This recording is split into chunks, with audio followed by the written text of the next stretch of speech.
Why salary increases feel like a lie?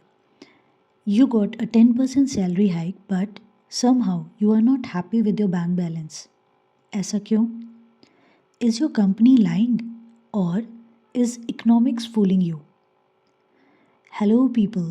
This is Mindflex Academy coming up to simplify the concepts of economics. आइए समझते हैं salary hike के case में कौन किसको बेवकूफ़ बना रहा। इसके लिए हम इकोनॉमिक्स के दो नॉमेनक्लेचर समझने की कोशिश करते हैं, nominal income and real income. Nominal income से हम क्या समझते हैं? नॉमिनल इनकम वो इनकम है जो आप अपनी पे स्लिप पे देखते हैं, the one crediting into your account by your employer. से आपकी सैलरी 6 lakhs है तो आपकी नॉमिनल इनकम 6 lakhs होगी। सपोज़ आपकी सैलरी अगर 10% से इंक्रीज़ होती है, इसका मतलब है आपकी नॉमिनल इनकम 10% से इंक्रीज़ हुई है। फिर ये रियल इनकम क्या होती है? रियल इनकम आपकी इन्फ्लेशन एडजस्टेड इनकम होती है, या इसको ऐसे समझे, ये आपकी एक्चुअल बाइंग पावर है। इसको कैलकुलेट हम एक सिंपल फार्मूला से करते हैं। Real income is equal to nominal income minus nominal income into inflation, which means if inflation exists then real income will always be less than your nominal income. मान लीजिए आपकी nominal income 60,000 पर month है।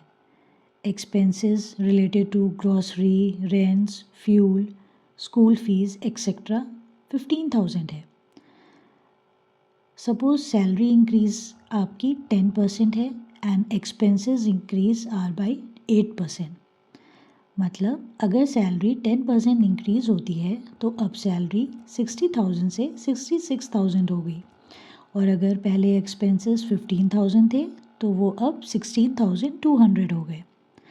After expenses हाथ में पैसे बचते थे पहले 45,000, विच इज़ 60,000 माइनस 15,000, और अब बचते हैं 49,800, विच इज़ 66,000 माइनस 16,200।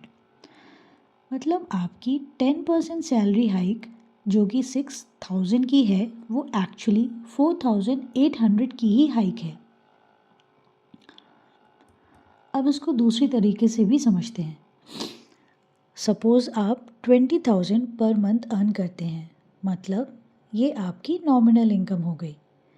मानो आपकी 1 cart of house hold items का एक्सपेंडिचर 5,000 है, विच मीन्स आप 4 कार्ट्स परचेज कर सकते हैं अपनी सैलरी से। अब मान लेते हैं आपकी सैलरी 10% नॉमिनल इंक्रीज़ हुई, विच मीन्स सैलरी अब 22,000 हो गई, एंड इन्फ्लेशन जो कि 10% है की वजह से अब सेम हाउस होल्ड आइटम्स अब 5,500 के हो गए। पर अब भी आप केवल 4 टाइम्स कार्ट ही खरीद सकते हैं, विच इज़ 22,000 डिवाइडेड बाई 5,500। इसका मतलब आपकी सैलरी बढ़ने के बाद भी आपकी परचेजिंग पावर में कोई फ़र्क नहीं आया, which means real income determines if your living standard improves, it's not just your salary.